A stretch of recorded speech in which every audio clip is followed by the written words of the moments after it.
Good morning. Good morning. Good morning. So, today is the day. Charot. Yan, magluluto tayo ngayon ng chicken stir fry. Chinese, ano ba to? Style or Japanese style. Bahala na siya. Yan, ganyan. So, ito. Para siyang pang chicken fillet. So, maraming sibuyas and ginger and garlic. Ganyan. Tapos may scallion and yan for our lunch. And syempre gulay. Kailangan natin magluto ng gulay. The kamansi is there. Yun. Kamansi gagawin ko pa. So unahin ko muna lutuin itong chicken stir fry. So unahin daw natin prituhin tong sibuyas. Caramelize na naman natin. Yan. Sibuyas. Kailangan siya makaramelize. Gusto mo yun? May caramelize. Hawakan ko ng alang camera. Ayan, medyo lutuin natin siya ng slice.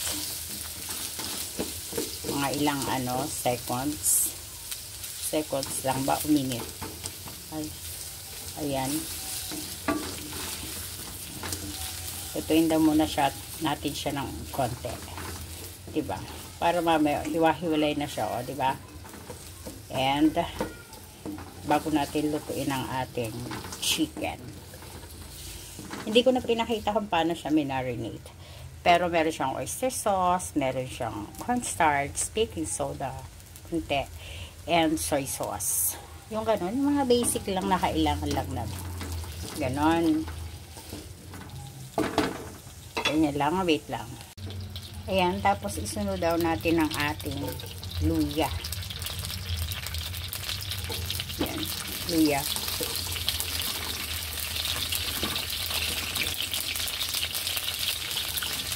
Yan, medyo palabasin natin ang aroma ng ating ginger. Galaw ng camera ko, no? Then, isunod natin ang garlic.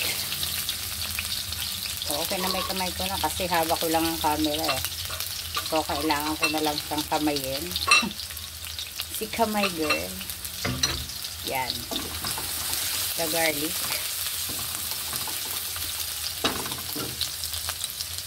And kailangan daw natin isunod sa kanya ang matigas na part ng scallion. Yung sa may puno siya. Yan. Okay. Masunurin ako, eh. Masunurin. Ayan. Diba yan? Mamaya na yung mga malambot na dahon.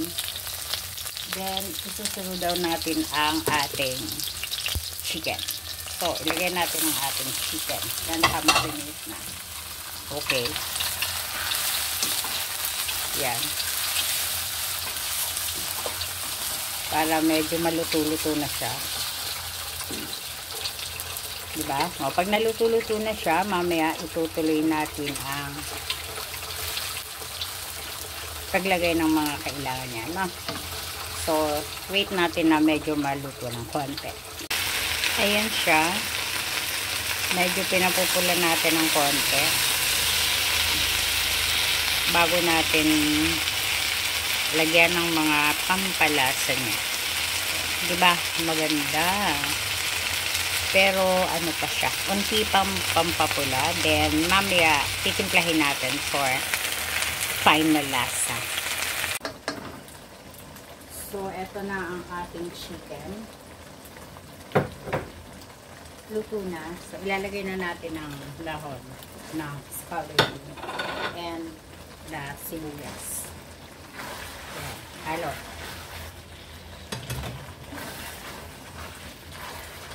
Ayan.